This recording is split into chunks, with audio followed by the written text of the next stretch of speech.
Hello and welcome to this week's edition of Newsgram.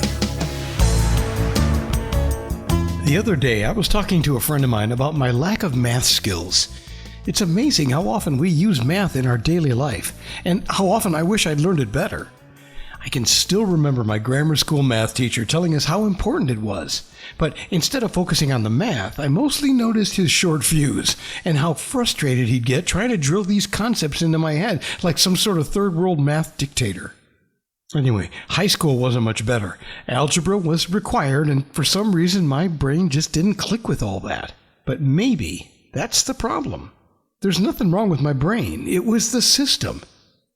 Now, no kid's going to win the it's you, not me argument, but in reality, we were right, because the way math is taught in this country has been flawed for generations. And today, with the help of Paul Shoecraft, author of Arithmetic Counts, I'm going to prove it.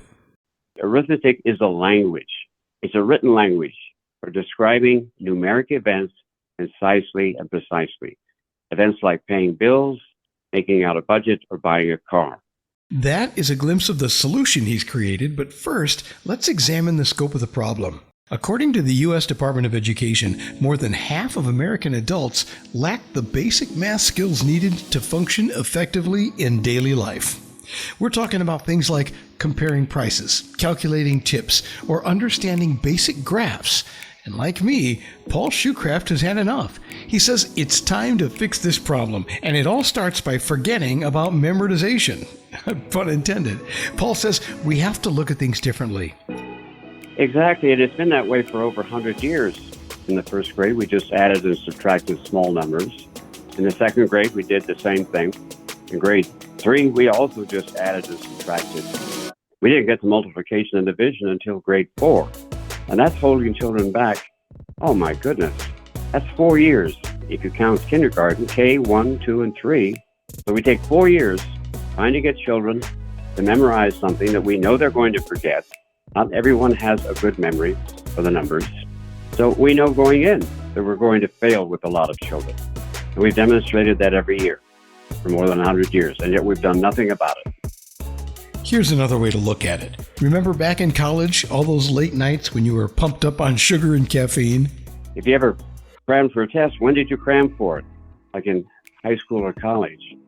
Well, you didn't cram for it 2 weeks before the test. You crammed for it the night before, because you knew that if you crammed for it too far in advance, you would start forgetting what you had tried to memorize or what you memorized.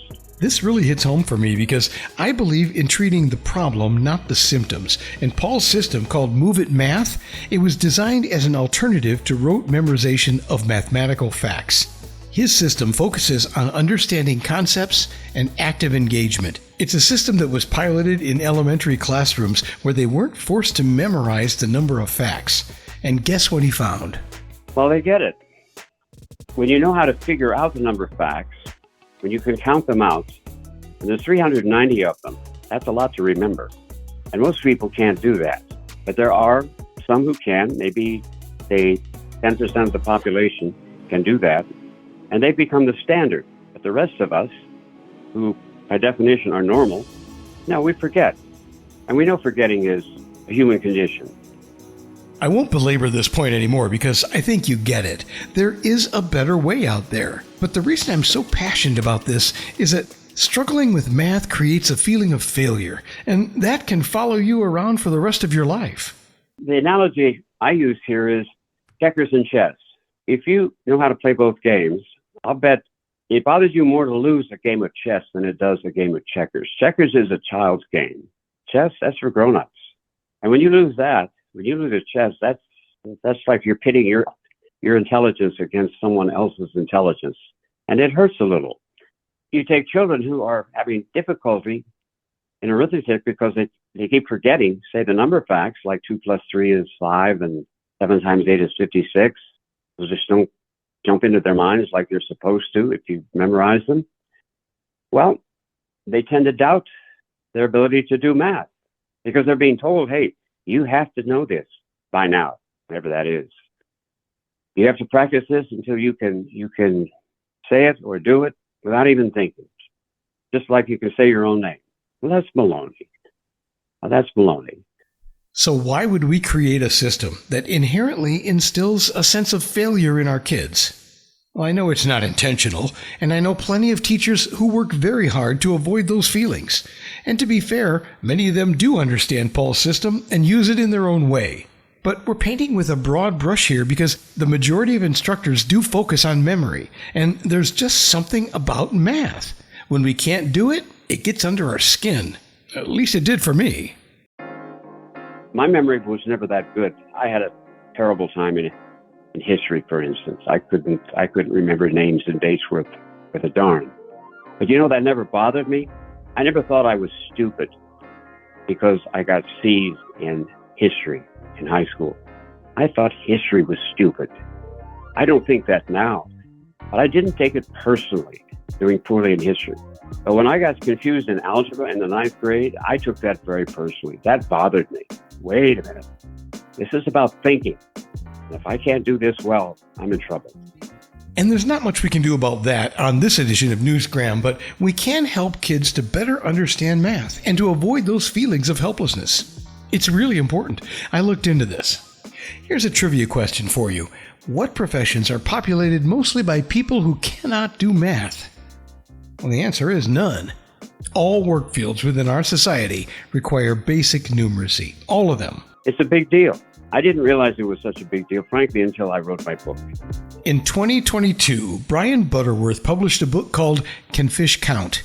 What Animals Reveal About Our Uniquely Mathematical Minds. And in it, he says animals, like bees and fish, have innate math skills, and he shows how studying them reveals where our sense of numbers come from. Butterworth argues that low numeracy has profound personal and societal costs. While some researchers debate the exact scope of these effects, his work underscores why this matters. I'm going to read a quote here of what he said in his book, that a poor understanding of numbers is a serious handicap for individuals. Low numeracy can be a matter of life and death. A large-scale study of adults with colon cancer in the UK and US found that those with low numeracy were less likely to intend to participate in screening and were more likely to be defensive in getting cancer information and hence more likely to be untreated or treated too late. In 2009, it was calculated that the cost of the lowest 6% of numeracy in England is about £2.4 billion or about $3 billion a year in lost taxes due to lower earnings, higher rates of unemployment, and increased costs of crime, education, and health. It's a big deal. Having said all this, I realize that I'm probably talking to someone who struggles with math, and I get that. But if you're anything like me, you'll want to at least try to change things, because there are real consequences to maintaining the status quo. Here's an example. Yeah, well, Microsoft, they moved one of their plants to Canada just because there they could hire the people they needed that they couldn't in the States because of immigration laws. Our children, they're not prepared to do good jobs in America that require expertise in the STEM disciplines: science, technology, engineering, and mathematics. You just used the buzzword immigration, so I want to clarify that because of the times we live in. This was 2007, during the George W. Bush presidency, when Microsoft opened a software development center in Vancouver, Canada. And the stated reason for doing that was that U.S. immigration restrictions made it hard to hire skilled foreign workers in the U.S. So the point was, they had no choice. There weren't enough skilled workers here, so they had to hire them from somewhere else. And just like then, getting them from somewhere else is not getting any easier.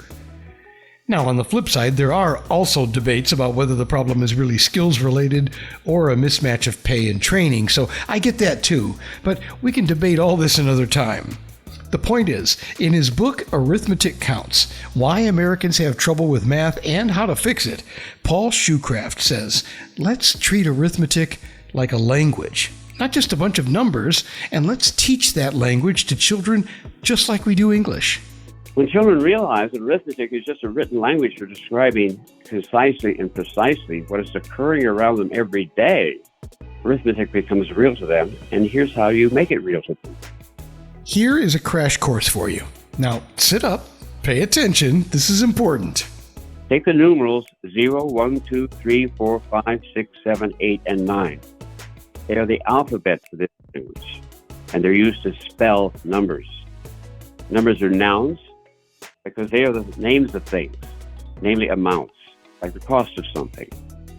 And addition, subtraction, multiplication, and division are verbs because they are common everyday actions that can be performed with numbers or amounts of things. Specifically, addition is a combining action, like putting groceries in a shopping basket or dinnerware in a dishwasher. Multiplication is also a combining action, but of amounts that are alike, like building a brick wall or putting a handful of nickels in a piggy bank. Subtraction is a separating action, like taking a bite out of an apple or robbing a piggy bank. Division is also a separating action, but into equal amounts, like cutting a pizza into eighths or sharing the cost of a meal with a friend. Now, we talk about four operations: addition, subtraction, multiplication, division, but in truth, we only do two things with numbers. We either combine them or we separate them. And then it's a matter of style. Well, how did you combine them? Did you just combine them, or did you have to combine things that were the same? And since most of us learn by doing, here is the homework section. You say to the children, we want you to go home, we want you to look around the house and write down all of the combining actions you see, and write down all of the separating actions you see. And then break those up into whether you're just combining anything or combining things that are all the same. Like if you were counting shoes in your closet, well, you could count by twos. You're combining the same thing, the same amount each time. This would go on for weeks. And then you make a poster. How do we know something is an addition problem? Well, it's going to look like this. And you have maybe 10, 20, 30, 40, 50 different common everyday combining actions that children are familiar with. The same for subtraction, multiplication, and division. This makes arithmetic real. They can see it every day. They live with it, and they realize that. And that motivates them to learn it. If you were able to follow all that, then the cover of this book is going to make a lot more sense to you, and you should look it up online when you get a chance. You'll see what I mean. There is empirical evidence out there about math performance here in the U.S., and it shows declines and improvements at different times throughout history. But I think Paul Shoecraft has really hit on something here. We need a better way to make arithmetic real and easy for kids to learn and understand. His book, Arithmetic Counts: Why Americans Have Trouble with Math and How to Fix It, is a great resource for doing just that. It's an unapologetic, back-to-basics program that teaches understanding instead of repetition, and it's available now at Amazon.com or wherever you like to buy books online. So whether you're a parent, a teacher, or someone like me who still feels haunted by math class, maybe it's time we tried something different. Thanks for listening to this edition of Newsgram from webtalkradio.com.